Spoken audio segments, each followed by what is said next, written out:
জুয়েল ভাই, আপনারা কিভাবে 5 তারিখের আগে শেখ হাসিনার বিরুদ্ধে প্রবাসে বসে সংঘবদ্ধ হয়েছিলেন?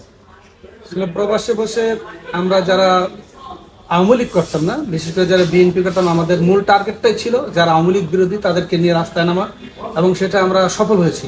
এবং সাথে সাথে সবচেয়ে দেখার বিষয় ছিল, উল্লেখযোগ্য বিষয় ছিল, অনেক ইতালিয়ান যারা আমাদের এই ডেমোক্রেসির সাথে একত্রতা ঘোষণা করেছে, এবং তারা আমাদের ডেমোক্রেশনে এসেছে এই বাংলাদেশের শেখ হাসিনা ফ্যাসিস্ট হাসিনার অত্যাচার দেখে ইতালিয়ানরা নির্দ্বিধায় কান্না করেছে আমাদের সাথে সবসময় তারা একত্রতা পোষণ করেছে।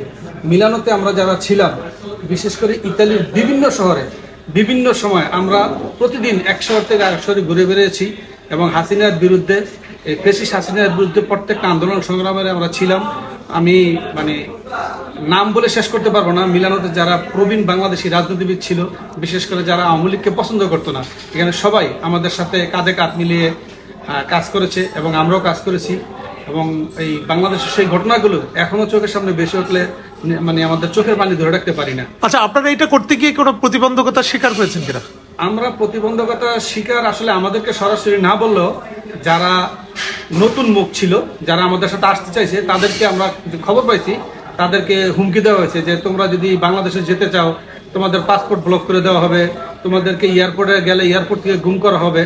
অবশ্য যদিও আমাদেরকে সরাসরি বলে নাই, কিন্তু আমরা অনেকটা লোক মারফত এই কথাগুলো শুনতে পারছি, এবং তার সত্যতা আমাদের কাছে আছে। অনেক লোকে বলছে আমাদের কাছে, ভাই আমাদেরকে গেলে আমাদেরকে হুমকি ধুমকি দিচ্ছে।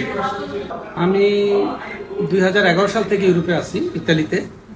তো আমিও সাধারণত আসার পরেই আমি যেহেতু কাজ করি, এই কাজের বাজারটা একসময় একটু খারাপ ছিল, কিন্তু বর্তমানে যথেষ্ট ভালো। আর ব্যবসা বাণিজ্যের দিকে আমাদের বাংলাদেশিরা অনেক আগায় আছে, বর্তমানে ভালো পজিশন। তবে যারা ইউরোপে আসবে, আমার অভিমত যে আমরা যাতে কেউ বাই পথে, চোরাই পথে না আসি, ওই পথটা আমাদের জন্য রিস্কি। আমি প্রায় 14 বছর।